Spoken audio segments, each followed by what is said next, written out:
Alright, my issue with hood culture is that it has no exit plan. I'm not talking about low income areas. I'm talking low income areas. Excuse me. I'm talking about the hood.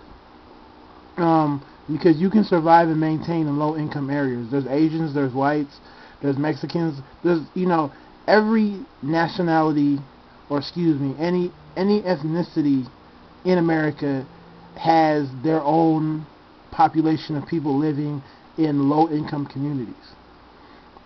So I'm talking about hood culture in particular.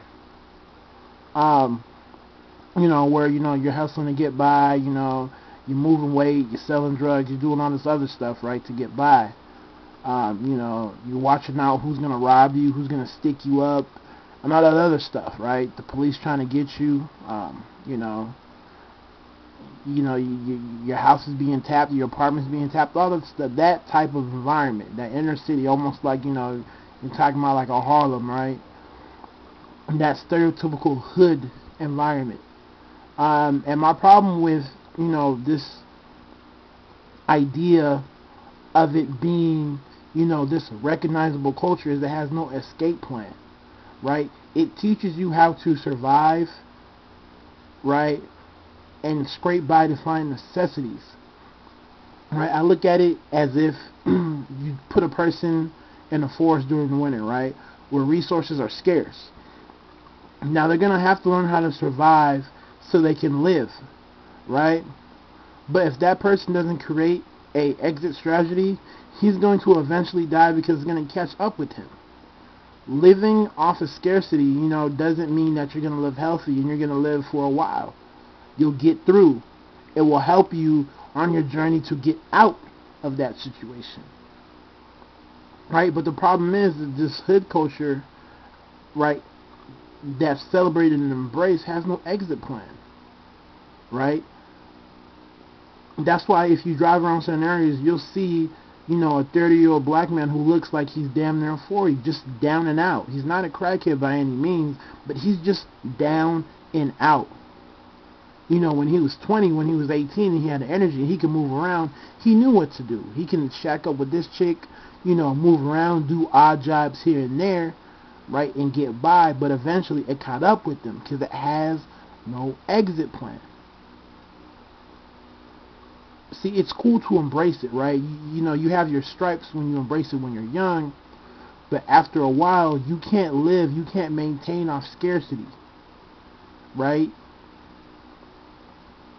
Even the ones that move out of the hood, move out of the poverty-stricken communities, tend to move into lower income class communities, right? Where you're not middle class, but you're not deep in poverty. So you're about anywhere between $10,000 to $15,000 away from, breaking into the middle class area, right? There's a difference between that and living in, deep poverty. So I think we have to understand this because it's not necessarily on some, people are trying to discredit the skills that you may need to survive in a poverty-stricken community. It's just that it teaches you how to, survive, right? Manage, scarce resources. But eventually, you can't maintain that. You have to move on, right?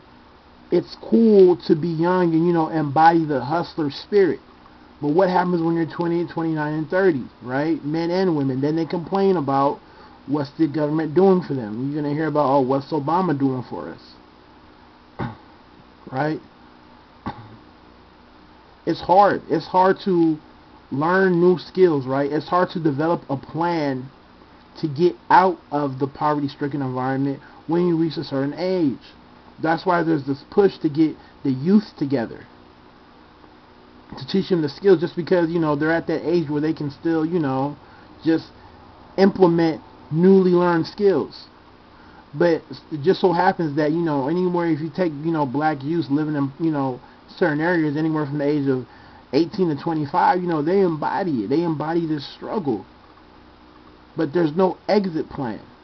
So when they get up there and they can't hustle, they can't move, or the younger cats are just out muscling them, right? What can they do? I've heard, black men that used to, bang and all that stuff, live this lifestyle, and they said they had to stop because they couldn't compete with the younger cats. Well, they was using baseball bats and fists. They was using guns. And that wasn't really their swag. They weren't trying to kill anybody. Right? So they were in a rock and a hard spot. Some didn't know what to do and they just fell off, and some understood that, damn, I have to change up my philosophy on how I think. I can't embody this simply because there's no exit plan. How's a 40-year-old black man, exist, in this embrace hood culture other than shacking up with the woman who has a job and has some sort of steady income? I mean, we see this shit all the time. I go out shopping to get fits, and I see this older black man with either a heavy set white chick or a down and out black chick, and they buying him shit. Motherfucker looks like a little boy, and this woman's literally picking out his clothes. Oh, you're gonna wear this and wear that, right? He tries to have control, right? Tries to act like the man, but when they get to the car, she's the one hopping in the driver's seat and he's getting in the passenger seat, right? Like, I see this shit all the time, right? So I feel like we have to call hood culture what it is. No one's saying that it's a negative thing and that, you shouldn't aspire to do this and that. It teaches you how to survive, right? You have to know how to survive, but it doesn't have an escape plan. It only works for a certain amount of time, so what do you do for the rest of your life? What do you do after 27, after the hood culture is over?